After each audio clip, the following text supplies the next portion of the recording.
परंतु हम संत महात्मा का सेवा करते थक जाते हूँ, कोई नौकर ले आओ।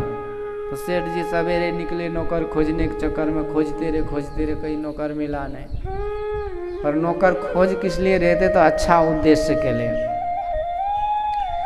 तो रास्ते में घूम के निराश होके बेचारा आ रहे थे, तो रास्ते में एक बालक मिल गया। सेठ जी को टोकारा दिए, राम राम सेठ जी, कैसे हो? सेठ जी कहते भैया मैं तो ठीक ठाक हूँ, लेकिन मैं जिस काम से घूम रहा था वो हुआ नहीं। किस काम से? तो मैं एक नौकर खोज रहा हूँ। तो बालक कहते हम भी तो कोई नौकरी खोज रहे थे, हमको भी कहीं कोई काम मिले, एकदम बहुत दिन से फिरंटी घूम रहा हूँ, कोई काम ही नहीं मिल रहा है। सेठ जी कहते मेरे यहाँ काम करोगे? बोला हाँ चलिए, जब हम काम खोज रहे तो। भाई नाम क्या है? तो बालक बोला मेरा नाम अंतर्यामी है। काम क्या करते हो?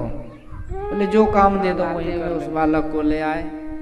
पर बालक बोले देखो एक शर्त है, हम सेवा तो सब करेंगे, कोई दिक्कत नहीं है, तो पैसा क्या लोगे महीना में? बालक बोला कि हमको पैसा वैसा से कोई मतलब नहीं रहता, तुम जो दे दोगे उसी में हम टनाटन है। बालक बोला कि शर्त यह है कि मैं काम तो पूरा करूंगा, पैसा तो जो दोगे नहीं दोगे कोई मतलब नहीं, लेकिन भाई मैं 5 बार खाता हूँ, दिन में गिन करके 5 बार एकदम भर पेट खाता हूँ, ये व्यवस्था आपको देनी होगी। तो सेठ जी बोले तो हम खिलाने के लिए ही तो तुमको बुला रहे, तुम भी खाना, उसमें कौन कमी है। परमारथ के कारण संतन धरा शरीर। जैसे कुछ लोग खा करके सुखी होते हैं ना, तो कुछ लोग खिला करके सुख हुए, तो सुखी दोनों होते हैं।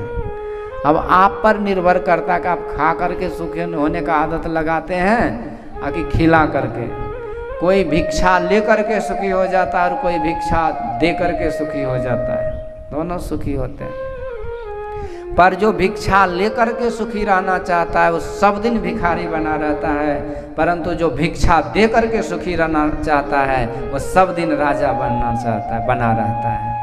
आप कैसे सुखी रहना चाहते हैं, आप विचार कीजिए।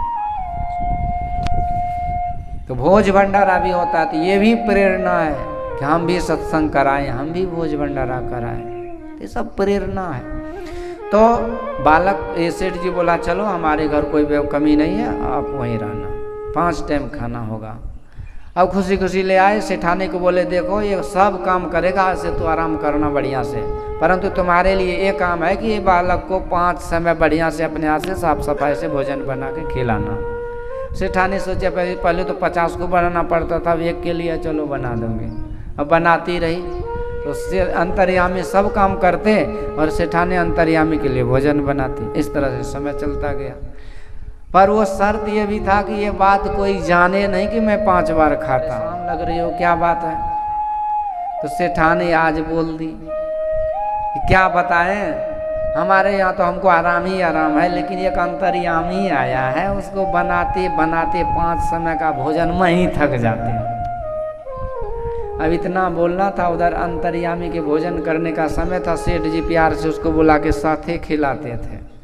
पर आज जब बुलाने लगे भाई अंतर्यामी कहाँ हो, तो अंतर्यामी तो उसी समय अंतर ध्यान हो गए थे कि उधर सेठानी बोल दी बात। अब खोजने लगे तो कहीं मिला नहीं। सेठ जी प्यार प्रेम करते थे, सोचते आज अंतर्यामी नहीं आएगा तो मैं भी भोजन नहीं करूँगा।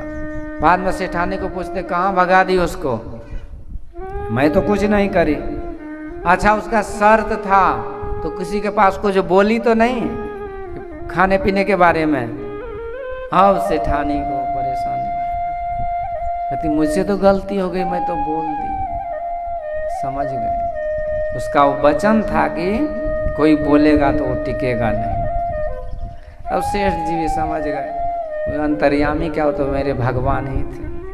तो संतों की सेवा में आए, तब भूख खाना पीना अंजल का त्याग करके बैठ गए कि जब तक वो दोबारा आएंगे नहीं मैं भी भोजन पाऊंगा नहीं।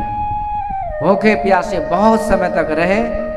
बाद में वहाँ भगवान साक्षात ग्रहण किए और आशीर्वाद दिए भक्ति का वरदान कि सेठ जी देखो हम तो संत महापुरुष के साथ ही रहते हैं। जहाँ साध में रोजस गावे तहाँ करूँ मैं वासा। साध चले आगे उठी धाओ, मोहि साध की आशा। जहाँ संत महापुरुषों का सत्संग भजन होता है वही मेरा वासा है, वही मेरा घर है, द्वार है। उन्हीं के आगे पीछे मैं भ्रमण करता रहता हूँ। संत राम में अंतर नाही, इकलक देखिए दोनों माई। मतलब मेरा ही ये सत्संग घर, मेरा ही घर है, सबसे प्यारा घर मेरा है। इसलिए आप चिंता मत कीजिए, मैं किसी न किसी रूप में, आप सत्संग को पकड़े रहिए, मैं वहीं रहूँगा। और मुझे बहुत अच्छा लगा, आपसे कोई अपराध नहीं हुआ, ये मेरी कृपा थी और मैंने कृपा करके आपके यहाँ रहा। और इस तरह से आशीर्वाद भक्ति भजन का वरदान दे करके वो अंतर्यामी भगवान अंतर ध्यान हो गए। श्री सद्गुरु